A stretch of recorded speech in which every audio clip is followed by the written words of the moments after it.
For the next part of lesson 5, we are going to use patterns to write fractions as decimals. So how do the decimal forms of fractions help you compare their values? So find the patterns or relationships among the fractions for 1/8, 2/8, 3/8, 4/8, and 5/8. So the first thing we're going to do is we're going to picture it. So we have a long rectangle divided up into 8 equal pieces, and the first one has 1 shaded for 1/8, and then the next one 2/8, and so on. So every time we move up, we shade one more box in here. So you can see it visually here. Now model it in a table. We started off 1/8 is 0.125, 2/8 is 0.250, 3/8 is 0.375. But we have to figure out how to get to the next one. Well, if we're going up by 1/8, and if you look at the top of our table here, it says 1/8 is 0.125. So we're actually going to add 1.25 every time. So if we do that, we get 0.500, which is the same thing as 0.5. And then we have to continually keep adding 0.125 for each fraction as we go up the list.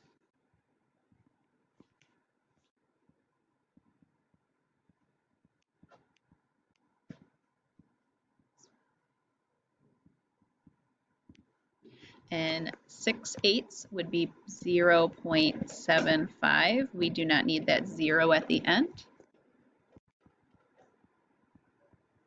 And one more here. We have 0.875. So you can figure out the pattern and then continue on with that pattern to fill in the rest of the charts when you're giving something like that. So example 1 says, explain how you could build on knowing the decimal form of 1/5 to find the decimal form of 3/5. So if you knew the decimal form of 1/5,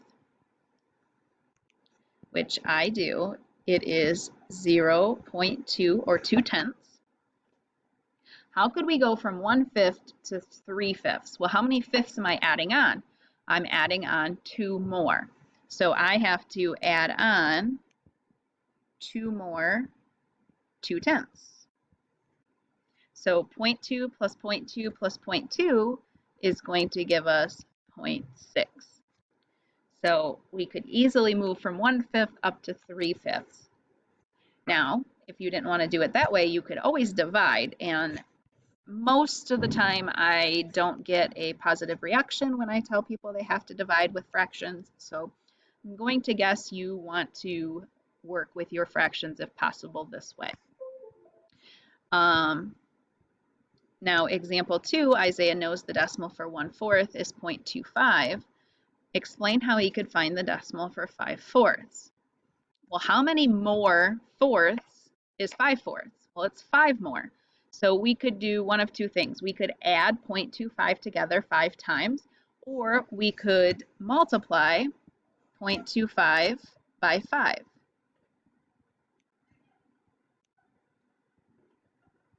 And I just multiplied as if that decimal was not there. I did 25 times 5 and I got 125. And that decimal place is moved back twice in our number, so we're going to move it back twice in our answer.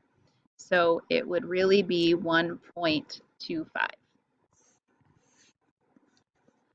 And what is another way Isaiah could figure out the decimal for 5/4? Well, I kind of talked about it before. We could actually divide. That fraction bar is the same thing as division. So 5 divided by 4.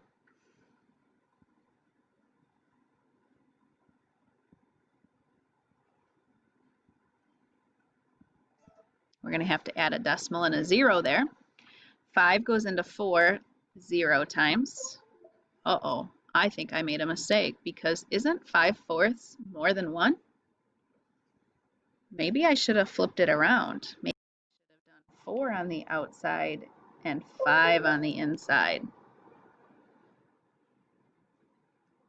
So remember our second number. in our division problem is the outside. So 4 goes into 5 once, and that's 4. And 5 minus 4 is 1. I'm going to add a decimal and a 0, and the decimal will go up, and the 0 will come down.